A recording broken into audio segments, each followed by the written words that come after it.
muaciratda yaşayotgan barliq Sharq Turkistonlik qarindoshlar. Sharq Turkiston sürgünde hökuməti televiziyasının xəbərlər proqrammasını görüşünlərni qızğın qarşı alırıq. Dünya mətbuatlarında elan qılınan mühim xəbərlərni diqqətinizə sunumuz. Amerika Avazı Toru'da 16 may günü elan qılınan O'rta Osiyo Xitoy va Amerikaning kuch tanlash o'yinida tutildi degan temadagi maqolada mutaxassislarning aytishicha, Amerikaning yaqinqi ikki qatimliq prezident saylamidan keyin O'rta Osiyo Washington bilan Beyjingning strategik raqobat o'yiniga tutildi. O'rta Osiyoliklar Washingtonning andisini o'rtoqlashdi. Bu rayondagi davlatlarning Beyjing bilan bo'lgan munosabatini qaytadan baholab, siyosatni ilgari suradigan masalalarni gavdalantirdi. Beyjingning manfaati asosligi o'zining bexatarligiga bo'libmi Afg'onistonga markazlashdi. Amerikaning Afg'onistonga aralashishi Islom davlati Xuroson qatorliq terrorlik guruhlarini kuchaytirdi. Amerika 2020 yil oktyabrda Sharq Turkiston Islom partiyasini terrorlik tashkiloti tizimligidan chiqardi. Xitoy Afg'onistonning Taliban hukumatiga kafolatlik qilishini xohlaydi. Amerika Xitoyning Uyg'urlarga qilgan muomalasini irqiy qirg'inchilik deb bekitdi. Bu haqda Xitoy bilan hamkorlashishi mumkin emas va bu ishda Washington tanlash huquqiga ega. Qirg'izistonning Bishkekdagi Yevropa bexatarlik va hamkorlik tashkiloti akademiyasining oliy tadqiqotchisi Nivayo Beyjing Xitoy Kompartiyasi siyosiy sistemasining birligi va birlikka kelgan Xitoy davlati uchun chegara sirtidagi har qanday Uyg'ur harakatini yo'qotishi kerak. O'rta Osiyoda buni yo'qotish uchun davlat qonuni va yerlik saqchi kuchlarga tayanishga to'g'ri keladi. Xitoy Xalq Jumhuriyati Qozog'istonning neft va tabiiy gaz sohasiga oz deganda 20 milliard dollar, Turkmanistonga 17 milliard dollar, O'zbekistonga 2 milliard dollar mablag' soldi. 25 yanvar kuni O'rta Osiyodagi 5 davlat bilan Xitoyning 30 yillik diplomatik munosabatini xotirlash yig'inida Xi Jinping Xitoyning qanchalik taraqqiy qilishidan qat'iy nazar yanada davlatning bir butunligini saqlab qoladiganligini, O'rta Osiyo davlatlarining ishonadigan va tayinadigan yaxshi qo'shni ekanligini, Xitoyning O'rta Osiyoning dunyo sahnasida muhim rol o'ynashini qo'llaydiganligini aytdi.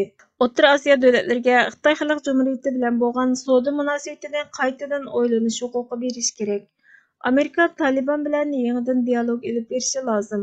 O'zbekiston va O'rta Osiyodagi boshqa qo'shnilar Talibanning uzun muddatlik rahbarlik qilish istiqbolini qabul qila olsa, Amerika yana muqim Afg'onistonning Turkmaniston, Afg'oniston, Pokiston, Hindiston tabiiy gaz turbi yo'lini o'z ichiga olgan O'rta va Janubiy Osiyo aloqasini kuchaytirishga yo'l ochadigan tasavvurni qabul qilishi kerak. Hindiston va Pokistonning tez taraqqiy qilayotgan bozorlardagi ul asliya va bozorning bog'lanishi bu davlatlarning iqtisodiy sheriklarini ko'p xillashtirib, Rossiya va Xitoyga tayanishchanligini texmi tuvallatadi deyildi. Sharq Turkiston surgunda hukumati buningga Twitter hisobidan inkas qaytirib, Amerika davlatlararo hamkorlikni har jihatdan oshirib, bexatarlikni saqlab va texmi ko'p mablag' solib, O'rta Osiyo xalqining ko'ngli va zehnini utib, O'rta Osiyo davlatlarining yaxshi bir ittifoqdoshi bo'la oladiganligini ko'rsatish kerak dedi. Birlashgan Davlatlar Tashkiloti kuzatish to'rining 19 maydagi xabariga qaraganda, inson haqlari elchisi Beyjingning manfaati uchun Xitoydan 200 ming dollar pul olgan.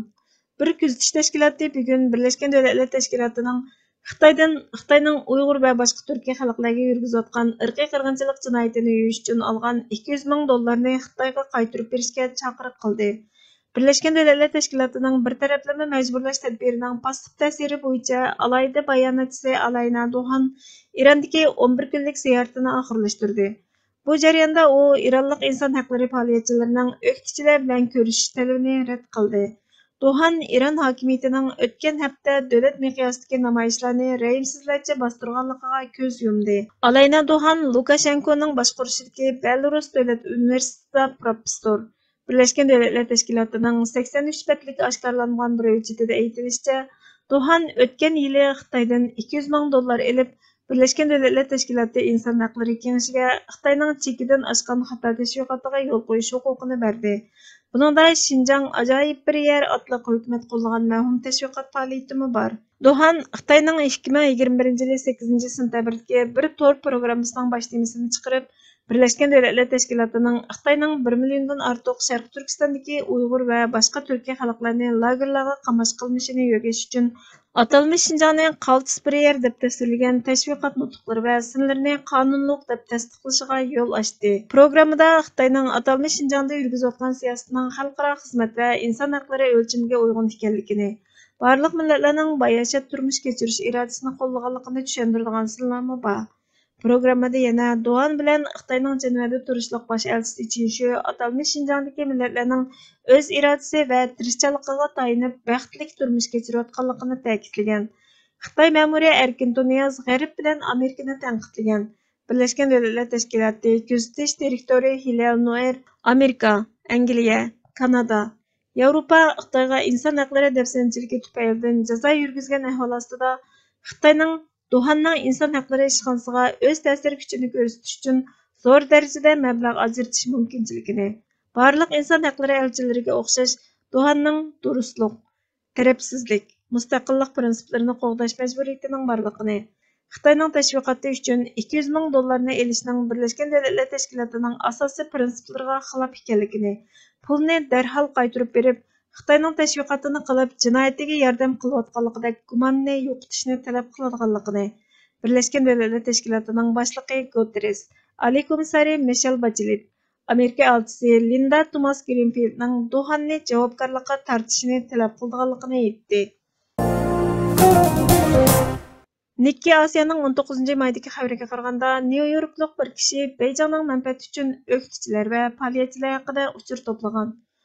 Adliya ministrligining chorshanba kundagi bayonotida bir amerikalik va 4 Xitoy axborot xodimining Amerikada yashagan Xitoy o'qituvchilari va inson haqlari faoliyatchilari, rahbarlari, shundaqla demokratchilar haqida josuslik qilish bilan ayblanganligini aytdi.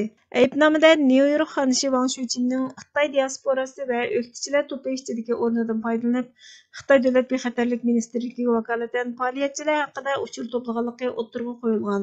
Adliya ministrligining aytishicha, 73 yoshlik Wang familiyalik 16 mart qo'lga ilingan bo'lib, sotlanishi kechiktirilgan. Adliya ministrligi yana Fenghe, Jieji, Mengli va Kejingdan iborat 4 Xitoy davlat bexatarlik xodimining tutilmaganligini oshkorladi. Da'vo seshanba kuni Bruklindagi Federatsiya sud mahkamasida ochildi. Xitoyning Washingtondagi buyuk elchisi buningga inkos qaytarmadi. Nyu-York sharqi rayonlarining advokati Brondis bugungi aybnoma Xitoy Xalq Jumhuriyatining Amerikada yashaydigan demokratiyani tashviq qiladigan Xitoy aholisining demokratiyani qo'llash ishonchi va so'zlari sababidan bexatarlik va o'rligiga tahdid bo'lgan harakatini oshkorlaydi va bu harakatga buzg'unchilik qiladi dedi. Aybnomada Wang familiyalik 2011 yildan beri Xitoy Kompartiyasini uchur bilan ta'minlagan. Xitoy Kompartiyasi Wang familiyalikni Hong Kongdagi demokratiyani qo'llovchilarni, Tayvan mustaqilligini tashabbus qiluvchilarni, Uyg'ur va Tibet faoliyatchilarini nishonlashga buyurgan deyildi. Lager shohidi Sayragul Savutbay Germaniyaning 2021 yillik Nürnberg kishilik huquq mukofotiga erishdi. Nürnberg inson haqlari ishxonasining boshlig'i Sayragul Savutbayga bu mukofot berilgandan keyin Nürnberg shahrining hech ko'rilib boqmagan qarshiliklarga duch kelganligini aytdi. Xitoyning Myunxendagi bosh konsuli qattiq g'azablandi. Qo'rqinchli elektronli xatlar shaharni bosdi. Nürnberg bilan Şinjan rayonining shahar hamkorligi buzildi. Xitoy hamkorlikni to'xtatdi. Qanday bo'lishidan qat'iy nazar, Nürnberg kishilik huquq mukofoti Sayragul Savutbayga berildi. Mukofotlash faoliyatiga Germaniyada yashaydigan nurg'ulg'an insonlar qatnashdi va Xitoyning Sharq Turkistonda yurgizayotgan irqiy qirg'inchilikni to'xtatishga chaqiriq qildi. Alexandra Kerliosning Sayragul Savutbay bilan olib borgan suhbatidan yozib chiqqan Bosh shohid nomli kitobida Xitoyning Sharq Turkistondagi Uyg'ur va boshqa Turkiy xalqlarga qarata ishlayotgan jinoyatlari tafsiliy tasvirlangan. Allah seni o'ri yaratgan ekan, sen hech kimga qulluq qilma. Bütün insonlar Allohning qulidir. Hech kim bandaning quli emasdir.